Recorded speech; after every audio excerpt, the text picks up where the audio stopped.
You're with Julian on the Brown Note and a review of Zack Snyder's Justice League.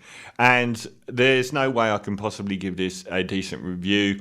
It's even worse than when I reviewed Guy Ritchie's The Gentleman. The backlog of complaints I have here is so huge. I hate Zack Snyder as a film director. 300 was an iconic film. It was never a good film. Watchmen, ironically, his most complex attempt at a film. It's like Zack Snyder's and Michael Bay of comic book films. Watchmen, his most intelligent and complicated project, was brilliant. How that happened, I don't know. Legends of the Guardians, rubbish. Sucker Punch was unwatchable. Good ideas always in his films. And then came the DC universe, which has been very much maligned, and he was very much central to. Man of Steel, I have changed my opinion of a little bit, but it was still a very dour film. Batman vs Superman was awful, a turgid mess, and he was responsible for that. And that's when the owners of the DC universe started to get really, really worried, because all the films were getting such terrible reviews, and he was involved in Justice League. And then his, I think, daughter committed suicide, and he pulled out of the project, and it was then completed by a different director. And ever since, we've been spammed by this notion of Zack Snyder's Justice League. It has been the most annoying film over the last 2 years. 5 stories a day on Zack Snyder's Justice League. I don't care. And it just wouldn't give up. Eventually, it was initially a joke or something, or the fact that these DC fanboys just can't let go, the fact that the DC Universe films are so bad next to the Marvel ones, and the idea that this terrible director could, with one decent film to his name, could actually come out and do anything different to what was presented. Justice League was terrible, and the idea that he could recut it somehow and make it a good film, completely pointless. Eventually, the studio actually got behind the project. They spent $70 million on this project. And, I mean, I hate Zack Snyder's films, apart from Watchmen. I hate the amount of attention Zack Snyder's Snyder Cut has got over the last 2 years. It's been interminable. I haven't even heard a new film talked about so continually. And the DC Universe films are awful. So there's nothing going on here. I even told a friend I was going to review this film and give it 0 out of 10 and not watch it just out of spite. So I did watch it. It's 4 hours long. It kind of represents a new paradigm in filmmaking. It isn't a director's cut like we've seen before. The director's cut came out in the 1980s, primarily with Blade Runner, primarily for films where studio interference may have impacted on the final vision of the director. Very quickly, Hollywood got wind of the fact they could repackage and reissue, as The Clash said, a film just by making it 20 minutes longer. And it became a farce. And the notion that a director's cut is always better is complete fallacy. Many directors have come forward and said that they're not. The version that went to cinema was the perfect version. Aliens, I gave 10 out of 10 to the theatrical cut. I have seen the director's cut. It's not as good. The stuff that they put in, they should have taken out. It worked. Now, this is a completely different kind of director's cut. This is one where they've actually filmed entirely new footage, where they've changed the tone of the movie. A lot of the time, movies are made in post-production. And certain films, Pretty Woman, for example, started as a very serious drama about Julia Roberts being a drug-addicted prostitute and coming off drugs. Somewhere over the course of that and towards post-production, where they often reshoot scenes, it became a romantic comedy. And the entire film shifted. That's kind of what happened here. So Justice League was about all of those elements of the DC Universe coming together in one film. Aquaman, Superman, Wonder Woman, the running around fasty thing, and the cyborg that no one cares about. All coming together to fight one of these very Thanos-like Steppenwolf, the villain. And it was a very lackluster story. Its tortured development showed in its very incredibly messy, virtually unwatchable screenplay. It had a much lighter tone deliberately and jokier tone than the very turgid Batman vs Superman. And it was awful. It was actually even worse than Batman vs Superman. Now, I have to say, I was really surprised by this film. It has a number of really good things to say about it. Firstly, it's got this weird ass aspect ratio. Like The Lighthouse, it's square. You think this film, which already cost several $100 million and another $70 million on top, having this aspect ratio that's quite square would be a disaster. But it works really well. The thing that one of the things that struck me the most is this is one of the most beautiful superhero films I've ever seen. If you think you're just getting different scenes shot in the same style as the other one, you aren't. A lot of the cinematography here is new, and it was shot specifically for this. It's one of the most artistically beautiful cinematography and effects-wise superhero films I've ever seen, in that aspect ratio as well. It looks like nothing else. The special effects in the original Suicide Squad were really ropey. The CGI of the main dude and all of that. The main dude is still pretty rubbish, to be honest. Steppenwolf is still not a great character, and the CGI on him isn't great either. But he's improved. But the rest of the visuals are stunning. It's incredible to look at.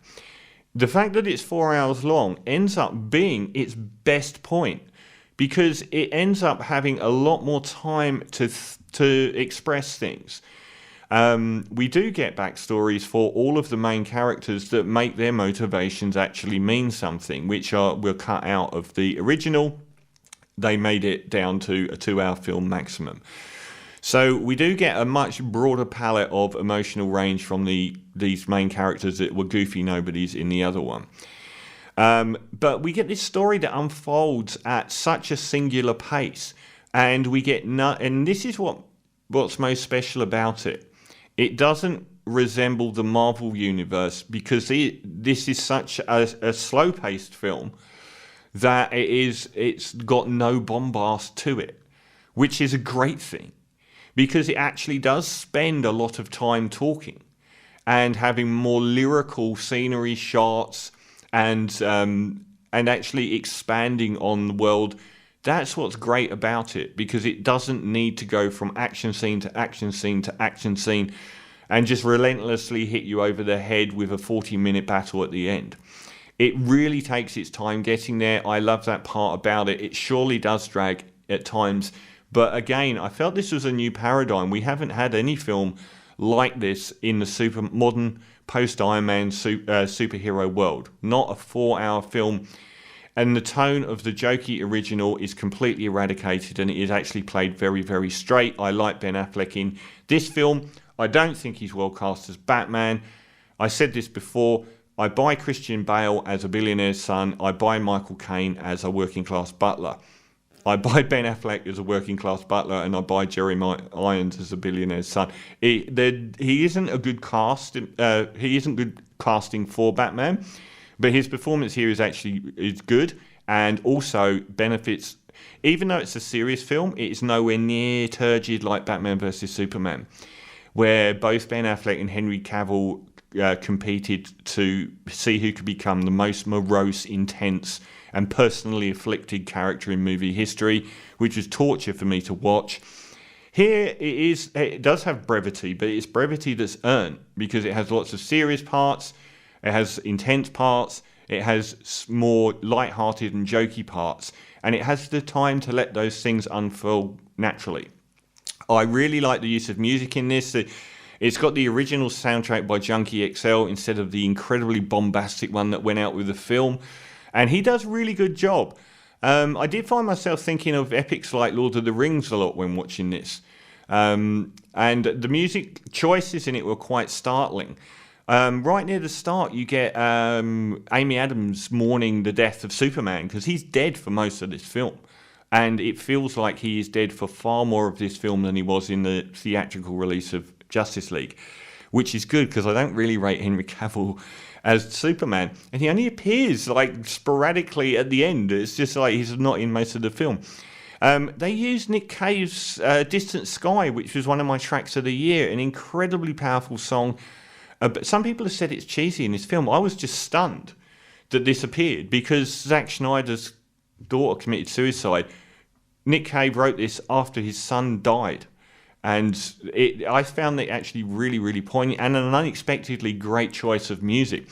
The original film I nearly switched off because it used this terrible Leonard Cohen cover of Everybody Knows at the start, just after Leonard Cohen had died, and I found that so trite that I nearly didn't watch the film. This time, the first time I noticed music, it was Nick Cave's Distant Sky, and he uses a track from The Boatman's Call at a later date. So visually, it's absolutely top of the tree and unique looking. The pace and the tone and everything may be long, but I enjoyed it being so different to other superhero movies, and the characters are nowhere near as grating as they are. I don't know that the story itself would be so amazing, but it's not pummeling towards this denouement of a 2-hour movie. Everything exists in place, so it doesn't really need the story as much, which is a weird thing to say because it's twice as long. But it isn't like it's a rock song that's racing to the end. It's more like a classical piece of music. Pretension alert. So I really liked it. I'm always honest about films. I gave Sia's Music a good review a week or so ago. So there were lots of things I really liked about it. I thought it was a new paradigm in filmmaking. And I really enjoyed the progress of the story. The most surprising thing for me, the denouement that takes up like the last third or last quarter of the original, where Steppenwolf is sending these wiggly worms out into the universe, coming out to take over the world, and Batman's and the crew are racing to save this Russian family and evacuate the village, and it's all in daylight. None of that happens. It's not even in the film. It's amazing. The final quarter is completely different to the original film, the way the story pans out. And the introduction of Darkseid as this guy that's coming to Earth is all very, very different. And the denouement is much better handled. Bizarrely, that very final bit is much shorter. They don't pad it out for 40 minutes because it takes so long to get there, but it happens in a reasonable time frame. And I didn't find it stupid or bombastic as the original.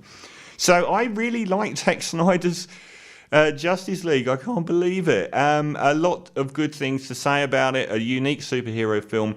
And weirdly, the two heaviest weight projects that Zack Snyder, well, not Batman vs Superman because that was terrible, but probably the two most intelligent films he's had to deal with on every level are Watchmen and this, and they're his biggest successes. So I have kind of changed my mind about Zack Snyder if he is allowed to make films like this and not like Michael Bay.